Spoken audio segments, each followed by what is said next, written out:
مسلمہ کذاب کے پاس حضرت حبیب بن زید کو حضور نے بھیجا، وہ کہتا تھا میں نبی ہوں، میرے آقا نے فرمایا جا کر اس کو کہو کیسے؟ حبیب بن زید کو بھی پتہ تھا میرے ساتھ کیا ہونا ہے اور حضور کو بھی پتہ تھا ان کے ساتھ کیا ہونا ہے، لیکن عشق بغیر سوچے سمجھے چل پڑا۔ یہ نہیں کہا کہ حضور 10 بندے میرے نال اور بھیجو، وہ پورا لشکر ہوتا بیٹھا ہو تو پھر مروا دے گا۔ اس نے گرفتار کر لیا حضرت حبیب بن زید کو۔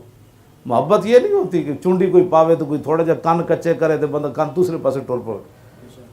آپ کو گرفتار کر لیا، گرفتار کرنے کے بعد پوچھنے لگا تشہد انی رسول اللہ، کہ تو گواہی دیتا ہے کہ میں اللہ کا رسول ہوں؟ آپ نے فرمایا اللہ اسمع ہورا کا، ہورا ان کہتے ہیں بک بک بک بےہودہ باتیں۔ فرمایا میں تیری بےہودہ گفتگو سن ہی نہیں رہا، تو کیا کہہ رہا ہے؟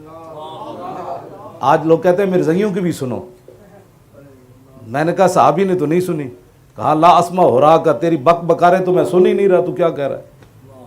جب حضور خاتم النبیین ہے تو پھر کسی کی بک بک سننے کا مطلب ہی کوئی، جس نے سن لیا وہ تو جال میں پھنس گیا۔ جب رسول اللہ نے خود فرما دیا نا خاتم النبیین لا نبی بعدی، بات ختم۔ آج مرزائیوں کو بہت جناب دیا جا رہا ہے کہ جی یہ بھی انسان ہے، مرزائی تو انسان کہنا بھی انسانیت کی توہین ہے۔ میرے آقا مولا نے فرمایا ما بین السماء والارض الا یعلم انی رسول اللہ، فرمایا زمین آسمان میں شے ہی ایسی کوئی نہیں جو یہ نہ جانتی ہو کہ میں اللہ کا رسول ہوں۔ عبداللہ بن جعفر کہتے ہیں کہ میں حضور کے ساتھ ایک باغ میں گیا، وہاں ایک اونٹ باندھا ہوا تھا ایک صحابی نے۔ میرے آقا نے فرمایا کیوں باندھا ہوا ہے؟ کہا جی یہ پاگل ہے، یہ کاٹتا ہے۔ حضور نے فرمایا اس کو کھول دو۔ جب کھولا تو اونٹ بھاگتے ہوئے وہ لمبے لمبے ہونٹ اس نے حضور کے پاؤں پر رکھ دیے۔ تو صحابہ نے کہا جی ابھی تو پہلے کاٹتا تھا، اب کیا ہو گیا؟ فرمایا زمین آسمان میں چیز ہی ایسی کوئی نہیں جو یہ نہ جانتی ہو کہ میں اللہ کا رسول ہوں۔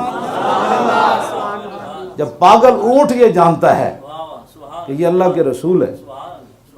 سبل الہدیٰ والرشاد 14 جلدیں اس کی میں مدینہ پاک سے خرید کر لایا۔ اس کے اندر امام شامی نے لکھا کتا پاگل ہو گیا، قریب سے ایک ذمی گزرا، جیسے ہمارے ملک میں عیسائی رہتے ہیں، ہندو رہتے ہیں، کافر بن کر دنیا میں رہے، اس کو رہنے کی اجازت ہے، اس سے بڑا تو کائنات میں بات کوئی نہیں۔ میرے آقا نے فرمایا من قتل معاہدا من غیر کنات حرم اللہ علیہ الجنہ۔ یہ اقوام متحدہ قیامت تک اس گرد راہ کو بھی اس فرمان کو نہیں پہنچ سکتی۔ آج ہمیں لوگ بڑی باتیں کرتے ہیں۔ میرے آقا نے فرمایا جو کسی مسلمان ملک میں کافر پناہ لے کر رہ رہا ہو اور بغیر وجہ کے کسی مسلمان نے اس کو قتل کر دیا تو اللہ اس پر جنت حرام کر دے۔ اس سے بڑا کوئی حقوق ہے ان کے؟ لیکن من غیر کنات بلا وجہ کافر ہونے کی وجہ، گستاخ رسول کا مسئلہ اور ہے۔ میں نے جرمن ٹی وی والے آئے انٹرویو لینے، تو میں نے ان کو کہا کہ خدا کے لیے ہمارے سر سے نیچے اترو۔ کہنے لگا کیا مطلب؟ میں نے جب ان کو بتایا نا فتح مکہ والے دن میرے آقا جب فاتحانہ انداز سے تشریف لا رہے تھے، ایک کتی کے بچے پڑے تھے، کتی تازہ بچے دیے تھے، جب حضور گزرے دیکھا یہ بچے اس کے، تو صحابی کو کہا کہ آپ یہاں کھڑے ہو جائیں، اس کا کوئی بچہ لشکر کے پاؤں کے نیچے نہ آئے۔ ایک طرف جب میں انہوں نے یہ بات سنائی، دوسری طرف میں نے کہا سنو ناموس رسالت کا مسئلہ ہے کیا؟ میں نے کہا ابن خطل جس کے بارے میں حضور نے فرمایا جہاں ملے اس کو قتل کر دو، وہ نیچے سے کعبے کے خلاف بڑا مضبوطی سے آج بھی باندھا جاتا ہے، رسیوں سے، رسوں سے، بلکہ وہ نیچے سے چڑھتا آدھے جا کر اس نے لٹک گیا۔ صحابہ نے کہا جی وہ تو کعبے وہ متعلق باستار الکعبۃ ہے، وہ تو کعبے کے غلاف سے لپٹا ہوا ہے، ایک طرف کعبے کی دیوار ہے، دوسری طرف کعبے کا غلاف ہے، اب فرمائیں کیا کرنا ہے؟ تو میرے آقا نے فرمایا اقتلو، اس کو وہیں قتل کر دیا۔ میں نے ان کو کہا بتاؤ کتی کے بچے تو بچ گئے، انسان کعبے کے ساتھ لپٹا ہوا کیوں نہ بچا؟ میں نے کہا اس مسئلے کو سمجھو۔ وہ حیران ہو کر مجھ سے پوچھنے لگا کہ واقعی ایسے بات ہے؟ میں نے کہا واقعی۔ کہنے لگا ہمیں تو کچھ اور ہی بتایا جاتا ہے۔ تو مجھے کہنے لگا جو اسلامی سکالر ہے آپ کا ان سے رابطہ نہیں ہے؟ میں نے کہا میرا تو نہیں ہے، آپ کا ہے نا؟ کہنے لگا ہاں۔ میں نے کہا وہ ہمارے سکالر نہیں ہے، وہ آپ کے ہیں، آپ تھے نا اس میں، یہ بھی تھے اس میں۔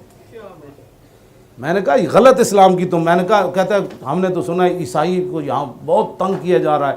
میں نے کہا ابھی گاڑی نکالتے ہیں یوحنا آباد چلتے ہیں، میری کرسی وہاں، میں پر گلیوں میں پھروں گا، کوئی ایک عیسائی بھی مجھے کچھ کہے گا تو پھر بات کر لوں، یا سارے عیسائیوں کو مسجد کے باہر لاؤ، کوئی مسلمان انہیں دیکھ کر پریشان نہیں ہو۔